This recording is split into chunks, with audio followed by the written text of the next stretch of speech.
Hey everyone, in this video we are going to see the classification of Mullerian anomaly.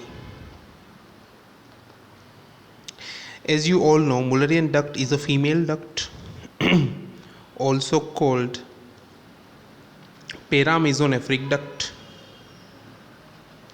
and it makes various things like uterus, fallopian tube, cervix, upper two-third vagina. So this Mullerian duct forms this particular set of structures.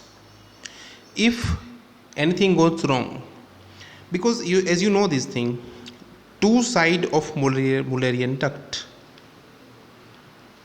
joint together, fuse together, that is also called lateral fusion. So two sides, left and right Mullerian ducts get joint in the midline and make uterus, fallopian tubes, cervix and vagina. So if anything goes wrong, then particular set of problems happens. These are called Mullerian anomalies. There is a classification, WHO classification, which classifies these anomalies. Let's start with classification class number 1, that is Mullerian agenesis. That means both sides of Mullerian duct are not present or they does not develop, both side of Mullerian ducts. So in this kind of anomaly we don't have uterus, fallopian tube, cervix and upper two-third vagina. Only a blind vaginal pouch is present, that is called Mullerian agenesis. Now let's see some if any one side of Mullerian duct does not develop, then it will make unilateral things like unicornuate uterus, cervix, half uterus, half cervix and half vagina also. So a single fallopian tube will be there. So this is a in this matter a unicornuate uterus is present. So only one duct is developed, second duct does not develop. Now let's see some fusion anomalies.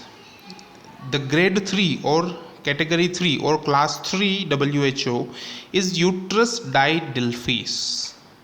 That means both of the fallopian tube develop, but they cannot fuse in midline laterally.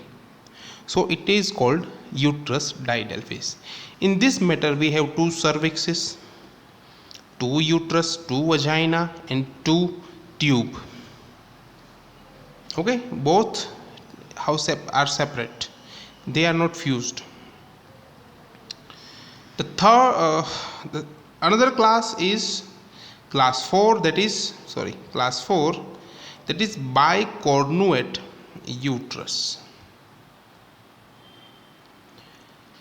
in which the Mullerian duct of both sides have fusion but incomplete fusion. As we know that the fusion happens from caudal to cranial direction, so half of the fusion happens. That means that the below part, the lower part of the Mullerian duct is fused, but the upper part is not fused. Upper part is separate. That is called bicornuate uterus. Bicornuate uterus can be unicollis or bicollis. That means either both have single vagina. The vagina is not separated, vagina is single, but in some cases the cervix is only one, it is fused. In some cases two cervixes are present, that means it does not fuse. So it is either bicornuate unicollis, that means single cervix, bicornuate bicollis, that means both cervixes are present.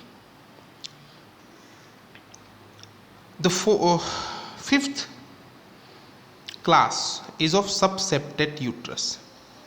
Now here what happens, fusion is done, but it is not very complete because the septum between the two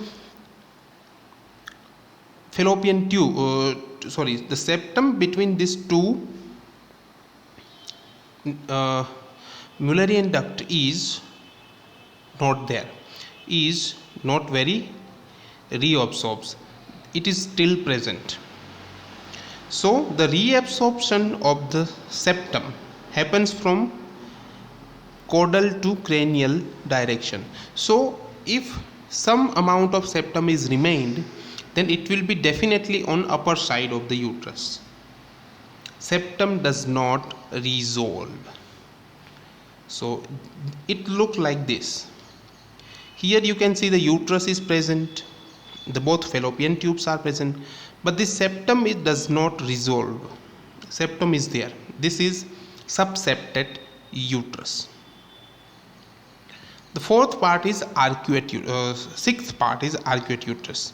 The classification number 6 is arcuate uterus, in which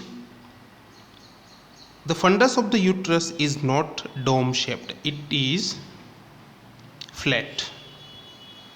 Okay, so this is arcuate uterus.